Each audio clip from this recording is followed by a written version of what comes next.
Creative Assembly probably wouldn't admit it, but I have a sneaking suspicion that A Total War Saga Troy is actually a bit of a movie tie-in. Sure, they'll say that they were inspired by Homer's epic poem, the Iliad, but deep down I'm sure that the team in Sofia, Bulgaria have got a soft spot for the 2004 film and its star-studded ensemble cast. I mean, when you've got early 2000s Brad Pitt, Orlando Bloom, Eric Bana and more, there were a lot of very pretty people in that film.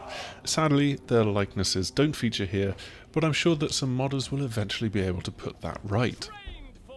The game certainly leans on the fictional and mythological elements of the historical accounts that we have of the period.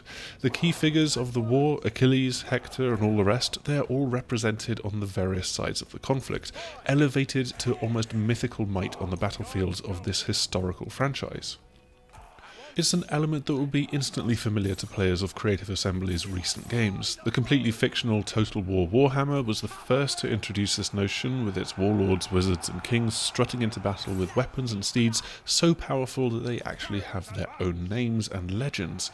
It was then an idea that also simmered and grew through the development of Total War 3 Kingdoms, with the game then featuring both a semi-fictional mode based off the Romance of the Three Kingdoms novel and a historical counterpart.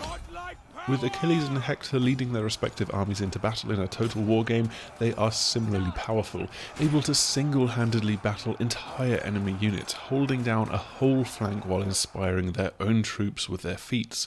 Alternatively, they can try and go head-to-head with their foe, issuing a divine challenge to draw them into cinematic single combat that can turn the tide of battle. As in Three Kingdoms, there are several hero character classes, each lending themselves to a different role.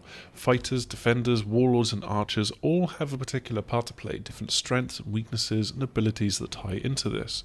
Rage is built up through actions in battle and is then spent on key character abilities that can buff attack and defense values of the hero or nearby units, or be used to try and deliver a heavy blow with a special attack.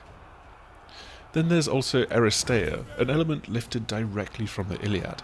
These are abilities tied to and meant to be used in the defining moments of battle, drawing upon events in Homer's work such as Achilles single-handedly routing the Trojan army. They won't be quite that impactful here, but will still be able to give you a major leg up at a potentially critical moment in the fight.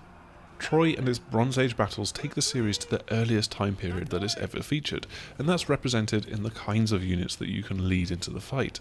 Forget siege engines, you'll have to mainly make do with the different types of foot soldiers, while horses are still a precious resource, their scarcity often seeing them limited to drawing chariots in battle as opposed to providing full cavalry units. Because of that, Troy adds depth and variety to the types of soldiers that you can field. There's now light, medium and heavy units, as well as special variants within each category, and each of these has got their own advantages that I'm sure you can figure out. Just in case you can't, well, heavy soldiers have got greater staying power in battle, as well as the ability to switch to alternate weaponry, like putting away shields and drawing swords. But this strength and flexibility comes at the cost of being slower and more vulnerable to flanking. Meanwhile, lighter units are less susceptible or even immune to flanking, while themselves being ideal for charging into an enemy's rear. The battlefields of the lands surrounding the Aegean Sea also play a greater role in how battles unfold. There's wonderful variety to the environments, from the north to the south, from Anatolia to the various islands dotted throughout the sea. They now also have a number of different terrain types across them, giving you more advantages or hampering your actions.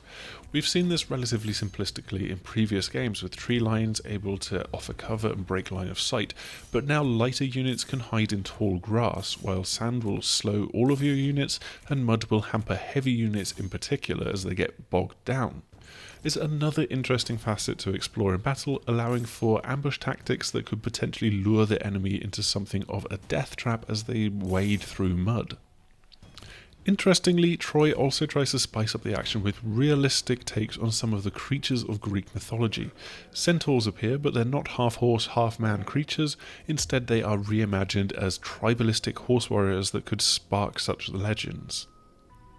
Similarly, minotaurs are hulking men covered in furs and wearing an animal skull, wielding a giant club that will probably deal enough brain damage to make their opponents believe that they were otherworldly beasts, even if they are just big old savage men. It's fascinating trying to put all of these new elements into effect on the battlefield, and our hands-on time coming in the form of a battle between Achilles' Greek army and Hector's Trojans. Playing as Achilles, the lighter army featured centaur cavalry and chariots that could harry the Trojan flanks or try to disrupt their archers.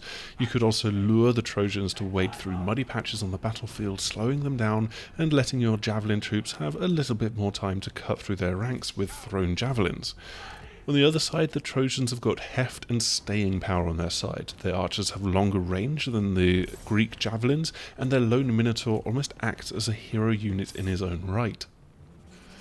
Compared to Thrones of Britannia, Creative Assembly have picked a much more evocative setting for the second in their historical spin-off games.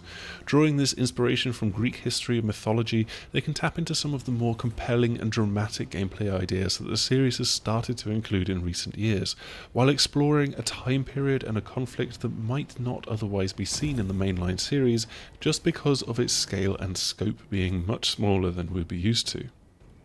A Total War Saga Troy is coming out on the 13th of August exclusively on the Epic Games Store, but that's not necessarily such a bad thing. Creative Assembly and Epic have announced that the game will be completely free to download and keep for the first 24 hours, after which point they'll start charging money, and then with the exclusivity period running out after a year. That's all for this video, but I hope you've enjoyed our look at the next Total War game.